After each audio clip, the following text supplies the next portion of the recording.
har kuni duo qilardim. Xudoyim menga kuch ber, mana shu yo'ldan o'tishga. Mana shu yo'ldan o'tishga. Men ishonaman. Uydilarim ham ishonyapti.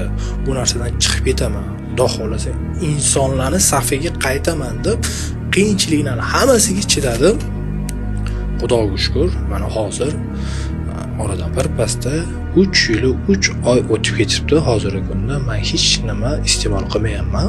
Tuzalishga kirib kelish detoksikatsiya, ya'ni qon yuvishdan boshlangan bo'lsa, boshida yana ishonchsizlik, yana bir hafta 10 kun yotaman. Yana uydilarning davirasiga kirib olaman.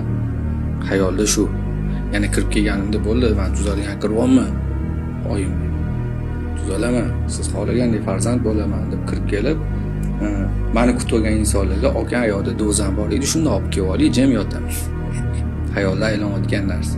Oxirgi marta qilib olib, boshqa qilmayman, olib kelib deb yana o'zimni aldim.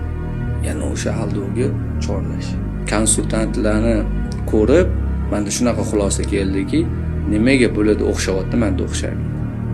Nimaga bo'lib harakat qilyapti, men harakat qila olmayman. O'zimiz solishtirib, shundan motivatsiya boshlangan.